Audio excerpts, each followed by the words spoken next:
Tamil food கார்னரில் இன்றைக்கி பச்சைப்பயிரை வச்சு சட்னி பண்ண போகிறோம். பச்சைப்பயிரில் நிறைய சத்துக்கள் இருக்கிறதுனால உடம்புக்கு ரொம்ப நல்லது. இந்த சட்னி இட்லி தோசைக்கு தொட்டு சாப்பிட்றதுக்கும் சூடான சாதத்தில் போட்டு நெய் அல்லது நல்லெண்ணெய் விட்டு சாப்பிட்றதுக்கும் ரொம்பவே சூப்பராக இருக்கும். இப்போ இந்த டேஸ்டான பச்சைப்பயிறு சட்னியை எப்படி பண்ணுறதுன்னு பார்க்கலாம். இது வரைக்கும் நம்ம சேனலை சப்ஸ்கிரைப் பண்ணாதவங்க சப்ஸ்கிரைப் பண்ணிவிட்டு பக்கத்தில் உள்ள பெல் பட்டனை கிளிக் பண்ணிக்கோங்க. இந்த வெறுங்கடாயில் 1/4 கப் பாசிப்பயிரை சேர்த்து வறுத்துக்கலாம். இந்த பாசிப்பயிரை கருகாமல் வறுத்துக்கணும். நல்ல வாசனை வர வரையும் வறுத்துக்கணும். இந்த பயரோட கலர் பழுப்பு நிறமாக வரும், அந்த அளவுக்கு வறுத்துக்கணும்.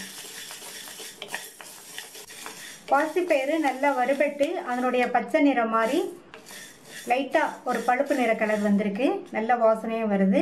இந்த ஸ்டேஜில் எடுத்துடணும், அப்போ தான் சட்னியோட டேஸ்ட் நல்லாயிருக்கும். இதை ஒரு பிளேட்டில் கொட்டி ஆற வச்சிடலாம். இந்த பேனில் 1 டீஸ்பூன் எண்ணெய் சேர்த்து, எண்ணெய் சூடானதும் அதில் 2 பெரிய பூண்டு, 1/2 இன்ச் அளவுள்ள இஞ்சி, இது ரெண்டையும் எண்ணெயிலே வதக்கிக்கணும். 1 நிமிஷம் போல் வதக்கிட்டு இது கூட 3 காஞ்ச மிளகாவையும் சேர்த்து வதக்கிக்கணும்.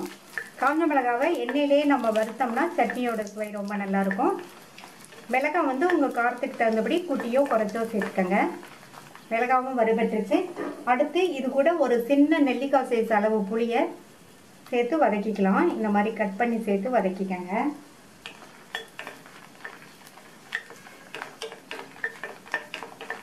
புளியும் நல்ல எண்ணெயில் வறுபட்டுருச்சு. அது கூட கொஞ்சமாக கருவேப்பிலையும் சேர்த்து இந்த எண்ணெயிலே வறுத்துக்கலாம். கருவேப்பிலை சேர்க்கும் போது நல்ல வாசனையாக இருக்கும்.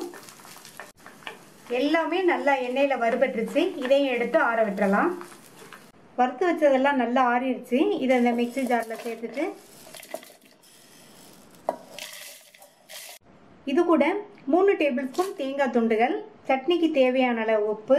ஃபஸ்ட்டு இதை தண்ணி சேர்க்காம 4-5 சுற்று சுற்றி இந்த மாதிரி அரைச்சிட்டு இது கூட தேவையான அளவு தண்ணி சேர்த்து லேஸ் கொரகொரப்பாக அரைச்சிக்கலாம். சட்னி அரைச்சாச்சு.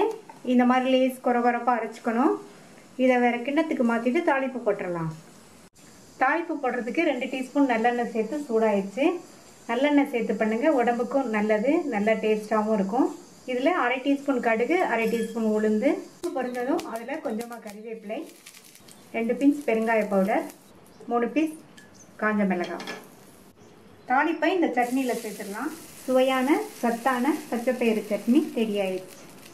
இந்த டேஸ்டான பச்சைப்பயிறு சட்னியை ட்ரை பண்ணி பார்த்துட்டு உங்கள் கமெண்ட்ஸை சொல்லுங்கள். தேங்க்யூ.